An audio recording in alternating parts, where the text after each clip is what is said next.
ඉස්සර ලස්සනට මහතට බෝලි වගේ හිටියනෝ.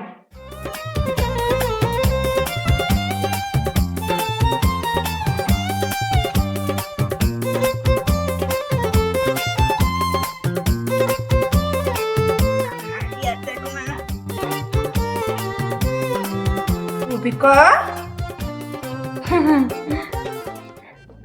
අවුරුද්දට අන්න රූපිකා ඒක හිතකට දාන්න. ඒ වාගේ ඊයකට යන්නේ ඉතින්. මේ චූටිත් ඉඳලා තියෙන්නේ. මං දැක්කේ නැහැ වාඩි වෙලා ඉන්න. රූපිකා තේප මේ ඔන්න ඔය තියෙන වැඩක් කරගන්න. මම මේ චූටිත් එක ඩිංගක් දොඩ ඉන්න.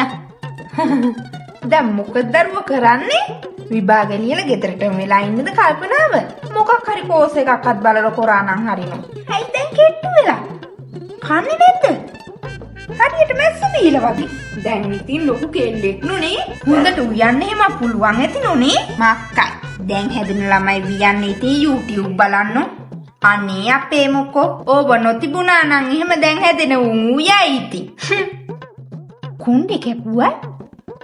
ලස්සන දිග කොණ්ඩේ යන්න තිබුණේ නේ. කෝ දැන් මේ ලස්සන කොණ්ඩේ?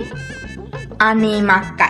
දැන් හැදෙනු කොණ්ඩේ යනවයි කියලා අහෙට්ටයි මෙහෙට්ටයි මේ විරිවිට්ටන් ගහන්න කපාගෙන අර මක්කද මෙන්න මෙහිම ගා ගන්නවර මේ මක්කද මලකඩ වගේ ටිකක් උලාගෙන හිතන් ඉන්නේ හරි හැදෙයි කියලා. අනේ මක්කයි විගඩ. අනේ චූටියෝ අපිට මක්කට යෝවනේ. මට මේ තව ගෙවල් දෙක තුනකටම යන්න තියෙනවා. මේ මං ගොහින් එන්නම් එහෙනම්. මේ රූපිකා මේකේ මේ අයිස්ක්‍රීම් පෙට්ටියක් උනාට මේකේ තියෙන මේ අච්චාරු ටික මේ අර විනාකිරි ඩිංගක් මදි වුණා. පිට්ටකට දා තියන්න. පහු වෙනකොට කන්න හැකි දැන් කන්න බැරි වුණාට.